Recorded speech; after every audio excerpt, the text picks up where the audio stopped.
Okay, hello everyone and welcome back to Sprocket, and like I said in the end of the last video, I might think of doing some of my sort of top 5 countdowns of some of my favourite tanks that I've made for each faction. Obviously factions that don't have a lot of tanks, or tanks that I'm not overly fond of, I suppose,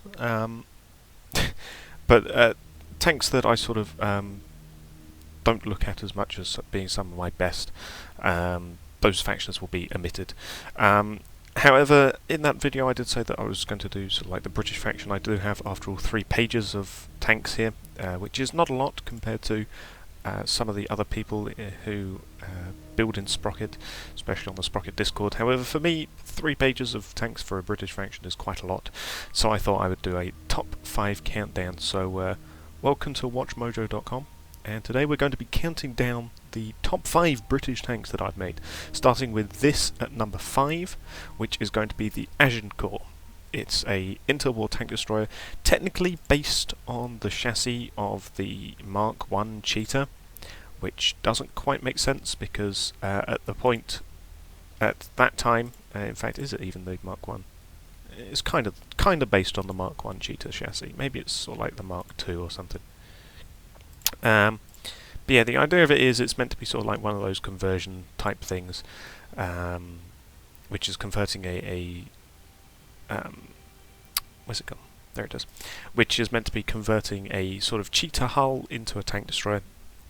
So what we've got here is we've got a long 57mm anti-tank gun, long 6-pounder gun, 129mm of penetration, which is a lot for interwar. We also have a bunch of armour, lots of sloping armour, 50mm on the front, and then sort of 30 on the side. What's this? 20 on the rear, 15 on the rear, with some nice rear sloping on the rear section of the upper superstructure. And so yeah, it is quite sort of anachronistic, unrealistic for an interwar tank destroyer. However, I think it looks pretty good. It works pretty well as a tank destroyer. It works pretty well as an interwar tank. It's relatively fast-ish, mobile-ish, possibly even slightly underpowered here. But yeah, it does have a gun that can traverse on the azimuth, which is quite useful. And with a lot of penetration, it can penetrate most things at this tier, to use a World of Tanks term, but at this era. And I just think it looks pretty cool. It's probably one of my better looking interwar tank designs, especially for the British. It does have the early war style, and then coming along all the way back round to the late war British tank destroyer prototypes, you know, the 87, 88, etc. Top little machine gun turret for anti-infantry, because there is no coax, so it is literally just the anti-tank gun.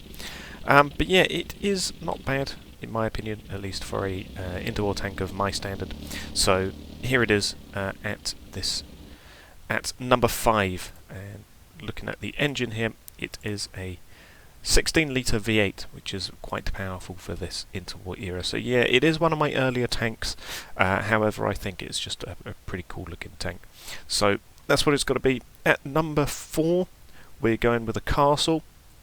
Obviously, shout out to all of these castles, which will happen later, but the castle that I'm actually going with is going to be the Mark II Rampart, which is meant to be a late war conversion of the Mark II castle, which is right here.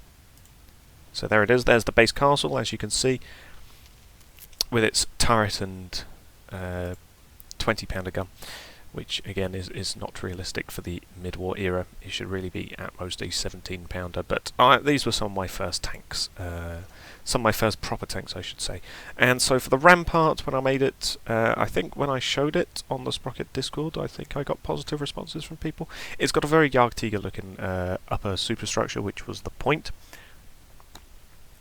And I just like what I did with the front here, sort of leaving these bits of tracks partially exposed before going on to the proper full track guard all the way down.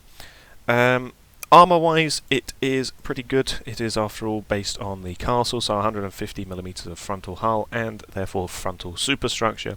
Side armour is all 75 and rear is all 50. So it is, of course, pretty thick armour. Obviously, it's an infantry tank, tank destroyer conversion for the late war, and because it is late war, this is, after all, this is the Mark II Castle's engine, by the way, a V6 engine, classic infantry tank styling, and of course it does have the late war, again, British tank destroyer little machine gun turret up the top. There's the commander's cupola and some hatches for the crews to get out and stuff like that. And at this point I hadn't yet understood that you need sort of top viewports to actually look out of. So yeah, there's two up there. But there's none for these guys, so yeah, kind of an oof. But then again, this was one of my earlier tanks. The castles were one of my first actual proper tank lines. So yeah, as for the gun, it is a 120mm with 292mm of penetration, which, yeah, late war gun, sort of, even post-war, sort of designed to use up some of the old Mark II castles, castle hulls that were in stockpile. That's the lore version of. I say lore version. That's the lore of the Mark II Rampart as to why it came about. So yeah, it is not particularly mobile. Obviously, it is a castle chassis after all. I don't think I have this thing on neutral steering, or if I do, I haven't set it up properly, and I'm not going to change it now because this is all in version 0.127. Obviously, version 0.2 is being trialled in the experiments tab, which is where everyone is. Obviously, these are just some farewell videos for 0.127. But yeah, so here we go. As you can see, castle suspension is doing pretty well on these bumps. All of those little wheels are doing well at spreading the load and therefore making the ride relatively smooth, even over the big bumps.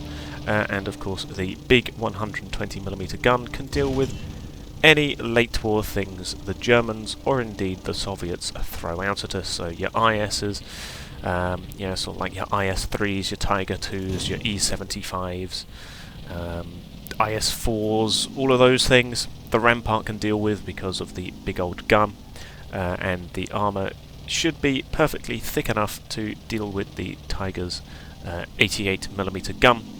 The Soviet 122s are going to be probably a bit of a problem, but any sort of T-34s and things from the front, yeah, they're not going to get through the might of British steel made by some bloke in Birmingham. But yeah, so that is the Rampart. That is going to be my number 4 tank. Now, my number 3 tank is going to be a wheelie boy, and it could be any one of these, Phoenix Steamworks. However, I'm going to go with the most latest development, which is the Mark III, built in the mid-war era. It's just a fun little armoured car. Yeah, I could have gone with sort of like the early war Phoenix Steamworks light tank Mark I. Phoenix Steamworks, by the way, is a company that I made up originally for brick rigs, for building a steam engine for them, because I do have, well, I did have working steam engines before they changed around all the physics of brick rigs, but I digress. Anyway, yeah, so Phoenix Steamworks was originally a brick rigs development, and then I changed, when I say changed, I brought them into the Sprocket verse with this light armoured car, just to have a new manufacturer for a armoured car. So here it is. It's very much based on sort of like the Daimler sort of armoured car. It's quite short, quite cute. It's got a funky looking hull, which I really like. It's a 4-man crew, and mobility wise it has got, at least this version, the late war, well, mid-war, the latest development armoured car Mark III has got a 10 litre V8 in it, which is pretty mobile, and it does have the sort of Daimler style sloped rear engine block area. But yeah, it's relatively quick, relatively mobile. It does have a longish 6-pounder gun in there. So yeah, pretty mobile, pretty fast, pretty manoeuvrable, as you can see. Nice old turning. Makes a good recon scout car. Yeah, in Company of Heroes terms, this would be sort of like your early mid-game, probably. early mid-game scout car that you would send out. But yeah, pretty decent gun for taking out at least light or possibly medium Jerry armour. Shouldn't be too difficult with this thing. And yeah, relatively mobile. We're getting up to 50 kilometers an hour now. But yeah, I think it looks just pretty cool. Armour-wise, it's okay, I think, question mark. 45mm, which for an armoured car is pretty thick, I suppose. 30 on the sides and then 20 on the rear. So yeah, I just think it looks pretty cool, and it's pretty fun, pretty mobile, pretty fun to just drive around in this thing. There's the stats of the gun: 122mm of penetration with this 6-pounder gun, which is not too bad, and it carries a bunch of ammo for it as well. So yeah, that is going to be my number 3 armoured car. Well, I say number 3 armoured car, just my number 3 vehicle that I'm choosing here. As for the number 2 spot, it is going to be, where is it? The Badger heavy armoured car, which is sort of like a mid to mid-late war armoured car. It's got Cromwell-ish thick armour. I say that, it's not actually as thick as a Cromwell. I thought it might be, but it's actually not as thick. The turret is, because the turret is meant to be a sort of Cromwell turret that they've stuck on top-ish. Cromwell-inspired turret, so 76mm of frontal armour at the front there. I didn't armour this thing up, but whoops. The actual hull is 50, 30 lower, obviously. Not too much of a surprise there. 30mm all round, except for the turret, which is 50, and then the rear is 30 on both. So yeah, it's a 6-wheeled armoured car, so a 6x6.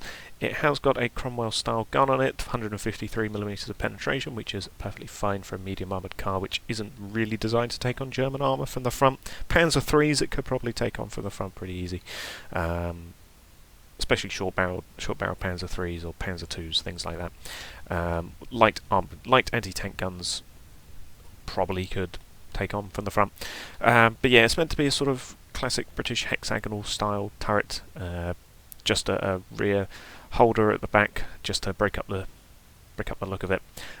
Got to have the classic log on the side, spare wheel obviously just for added aesthetics. Big old engine deck at the rear, obviously holding a big engine. The engine is only a 8-litre V8, which isn't as much as sort of like the Phoenix Steamworks armoured car, but it powers this thing along perfectly fine. Suspension works as it should, as you can see. We're doing perfectly fine. And yeah, it's pretty mobile. Pretty fun to drive. Again, that's mostly why I've chosen this thing as my number 2 spot, because I just really like how it looks. Built originally for the World of Tanks Tech Tree Challenge as a... I think this is the Tier 8 British wheeled medium. So yeah, it's a British wheeled medium armoured car, which in this terms is a heavy armoured car, because with 50mm of frontal armour, it's actually not that much thicker than the Phoenix Steamworks armoured car, I'm going to be honest. But that's a bit of a design oversight by me. But yeah, I just think it's a pretty fun 6x6 armoured car, fun to drive, decent gun on it. Yeah, this is, in theory, in World of Tanks terms, this would be sort of like one of your classic medium tank guns, which doesn't have anything particularly wrong with it, doesn't have anything particularly great about it. It's just decent handling, decent penetration, decent damage. It's just your classic medium tank gun, something like your British 75 or your German 75 on the Panzer IV or something like that. So yeah, just meant to be your classic 75mm gun here on your armoured car, your medium armoured car, 6x6. Which, yeah, I just like the look of it, and I like driving on it. It's probably one of the best armoured cars in the tech tree in terms of looks, in my opinion. And as you can see, it's nowhere near as smooth as the Castle over these bumps, but that's to be expected. It's a wheeled vehicle. But yeah, so that is my number 2 spot. And before we get into the number 1 spot, we're of course going to have some honourable mentions. So first honourable mention is going to be to the Alfred Clarendon Carrier. This thing I think is just a really fun interwar tankette. Little two-man crew, little 20mm gun in there, which actually is it? I think it's actually smaller. I think it's actually meant to be smaller than a 20mm gun. I think it's meant to be a little machine gun. But yeah, very tiny little tankette. Armour-wise, obviously, 10mm all round. It's pretty poor. 5mm on the sides and rear. It's not particularly good. Mobility-wise, only a 2.6 litre V2. It's sort of like a little motorbike engine almost. But yeah, really not very well powered, not very good armour, but it is a tiny little recon sort of tankette with a massively oversized log that I've stuck on it. And obviously, yeah, it's not very battle effective at all. Anything could kill this thing. However, yeah, I just like it. It's a very tiny, cute little tankette with a 20mm gun. Yeah, I just think it's funny, funny, cute little thing. It doesn't look too bad in my opinion, but yeah, it doesn't have a lot of power. It can't get up that ramp. But yeah, so that is going to be one of my honourable mentions. The other, one of the other honourable mentions is going to be the Cambridge, which I built for the Airborne Tank Challenge Redux. It actually went pretty well. Came 5th, I do believe. Yeah, for a 1960s era airborne infantry tank, it's got a lot going for it. I did a lot of addition to this thing as the challenge was nearing its deadline, so a lot of this was added. For example, the smoke launchers, the recoilless rifle on top, various bagging and details and things, and I just think it looks pretty good for my standards. It's got a lot of detail going for it, and yeah, the fact that it did well in the challenge as well means it was a success in my book with this 105mm, again, based on the Neville, sort of like a spiritual successor to the Neville, which was for the previous Airborne Tank Challenge Redux, and this thing did really well. So yeah, I am going to give this thing a honourable mention, a shout out. Obviously, all of the castles have got to have a shout out as well. In particular, something like the AV or Armoured Recovery Vehicle, just because of I like the detail of it. I like the scoop that I've added on it and the rear crane. I just think all of this detail for the ARV is pretty good. So I'm going to give that one a quick shout out. I'm also going to have to honourably mention something like the Arthur, which was for the Teabag 11 competition, which came out, well, happened at probably around the turn of the last century, and we've still yet to have it judged or anything happen with it. But I am going to have to shout out both the Arthur here, and for Teabag 10, the Cumbria, which is all the way down here. I am going to have to shout out these two as well, because they are probably one of my most detailed tanks. Probably at the time of me making the Cumbria, it probably was my most detailed tank, purely because of the stiffness of the competition and the fact that I wanted to actually try something. So they are both Ponsonby, so they both got the Ponsonby logo, for example. They've got the correct sort of tonnage on here, things like that. Little decals and things, and this wheel holder, which I'm pretty sure I stole from somebody. Same with the track carrier as well. But yeah, both of these tanks are both pretty detailed, and the Cumbria was fine. The Arthur probably isn't going to do as well, so I'm not really holding out hope for the Arthur. However, the Cumbria was all right as far as I could tell. It didn't get through the stage, but it did all right. One of the last things that I do want to give a shout out to as well is the Stoat. My number 2 spot could well have been the Stoat over the Badger, because I just like the look of this thing. It's a massive 8x8 armoured car for the early/mid Cold War era, and it is number 10 in the Water Tanks tech tree for British wheeled mediums. It mounts a good 105mm gun. I think the design looks pretty cool. I've got sort of like a dual sloping thing going on at the front with the driver commander there. The armour wise, I think it's like 100mm plus it's sloped, so yeah, pretty good for an armoured car. I like the turret. I like the sloping that I've got going on at the rear of the turret there, and I just think it looks pretty cool. Plus, it's pretty good as an armoured car. It's pretty fast, as you can see. We're getting up to 43 here on uneven surfaces and accelerating. Yeah, it's just a big old armoured car that can probably deal with Soviet T-34s. I would hope so. And the 105mm is, yeah, pretty good for a medium tank gun. So, yeah, it could well have been the Stoat at my number 5 spot. However, I decided to go with the Badger, although the Stoat, now that I'm looking at it more, probably is growing on me more than the Badger. But, yeah, that is going to be, I think, all of my honourable mentions, although I will actually have to honourably mention, of course, the Cheetah line as well, which was, again, one of my earliest attempts at making a proper tank line. So, all of these things, all of these cheetahs I'm going to have to give a honourable mention to as well.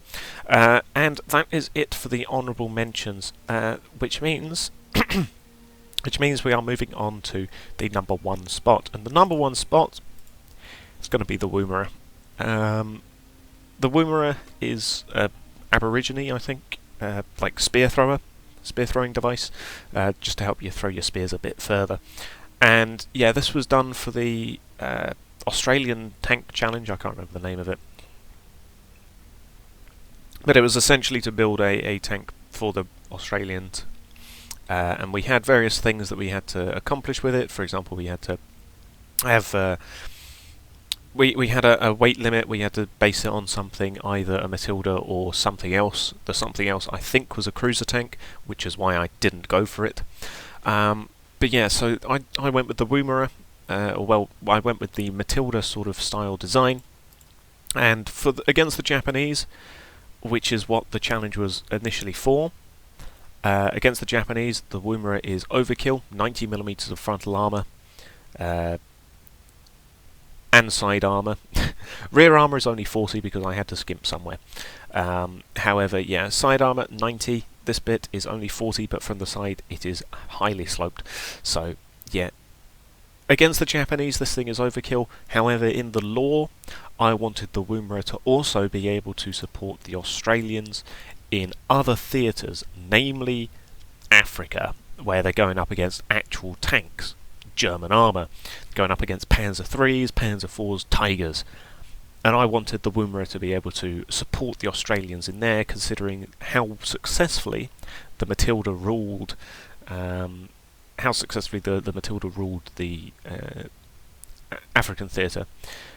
I thought the Woomera should do perfectly fine as well, and the Woomera actually came 5th, I think, in this design, in this challenge. There were other things, like it had to be able to carry water, it had to be able to carry a certain amount of fuel. These bits here are fuel tanks, these ones here are water tanks. It also had to have like air conditioning, essentially, so cooling for the crew, because in the jungle it's going to get very hot. Crew had to have cooling. That's what these things are. And they also had to be able to be covered to stop enemy soldiers from sort of throwing grenades into it, essentially. So yeah, all of these things here have all got these metal armoured hatches which can be closed to cover the essentially just cover the fans. So that's what these things are. It's mounting a 6-pounder gun in it. There it is, with 110mm of penetration, which overkill for the Japanese tanks. German tanks, they're going to struggle a bit more, but then the Matilda only had a 2-pounder anyway, so a 6-pounder is just as good as a 2-pounder with this amount of penetration. I also added in some little flags and things on here, so we've got the Australian flag, we've got the Aborigine flag, and then we have the flag of Australia-Hungary, just as a fun little Easter egg. And this was the desert camo that I created just using an online camo creator. I don't know why it gives me twin exhausts. I don't believe that was on the original design, but hey, they're here now, and I removed them and then they just come back. So yeah, it shouldn't really have twin exhausts, it should only have the one exhaust here, but anyway, yeah, there's that. So as for mobility wise, it has got a 7-litre V12 engine, just to give it some extra power, because I think there was a power requirement, or at least a mobility requirement. And yeah, it did pretty well. I clearly haven't touched this thing since the rework happened for engine power and gearboxes, because yeah, it's not meant to do this. It actually was able to get up to probably like 24 kilometers an hour or something, but yeah, obviously the engine power mobility rework that came along clearly hasn't done my transmission any favours. Yep, it definitely hasn't, and I definitely haven't touched this thing since that happened. But at the time, it was perfectly fine. Obviously, yeah, mobility changes have destroyed that. But yeah, so this is the camo that I came up with because we had to have two. We had to have one for the Outback. Excuse me, which is what this one is, and then we also had to have one for the Jungle, which is what this one is. Obviously, nice dark colours for the Jungle, and then this can be used for the Outback or for something like the deserts of Libya.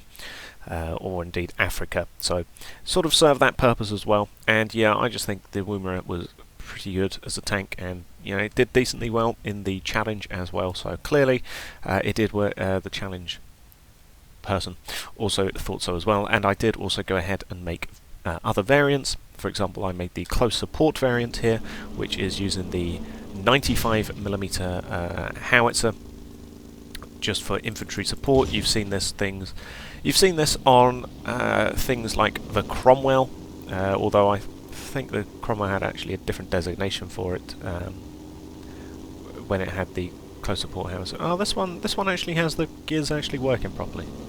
How about that? There you go. Now we can actually see what the Woomera was like. The base Woomera was like, sort of. There you go. Change gear. But yeah, you've seen this on classic British tanks such as the Cromwell close support. I think there was a Churchill close support variant which had this. I've mounted this gun myself on the Cheetah Mark V close support. I don't think I mounted it on a Castle. However, yeah, I myself have also used this on a couple of tanks. So there's that. And then I also actually went with a duplex drive Woomera as well, just because I thought, why not? There was at the time Sprocket had a was it like a builder's circle type thing, which was a bi-weekly competition, like little build competition, which wasn't as serious as the challenge, but bi-weekly there was a thing, a given like task scenario, whatever, which was chosen by people that voted, and people could suggest their own challenges for the sort of round table builders. And then after 2 weeks, you could submit whatever, and then people would just vote on it, and whoever got the most votes, obviously won that day. And so one of them was an amphibious tank, and I decided, you know what, we'll just make the Woomera duplex drive, because I'd recently finished the Woomera. It was happening at the same time as this Australian challenge. I'd recently finished the Woomera. I was really happy with it, and all of the details that I'd added on it, so I was like, you know what, we'll make a duplex drive version. And to make the canvas coverings, all I did was use some of these crude canvas rolls, mounted them on some flat plates, which I just stretched and extended all the way around, and just added them on there, and also added some little propellers at the rear, which obviously do not turn. However, yeah, however, that is the Woomera duplex drive. It obviously makes it look rather funky, but then that's the same with all duplex drives. Obviously for supposed naval invasions and whatnot. So yeah, that is going to be my number one pick, the Woomera duplex drive. And that is my top 5 countdown for my top 5 British tanks that I have personally made. And I should have mentioned it at the start of the video, but I wasn't going to include other tanks that were just modified versions. So, for example, anything in the French 2nd Armoured and stuff like that. But yeah, there's one other thing that I could give an honourable mention to, which is technically a British tank, but also technically for Swedish Lend-Lease, and it is going to be the Falsk tracked armoured car. It actually did pretty well in the challenge. It came joint first in the Swedish tank challenge for the fictional invasion of Sweden.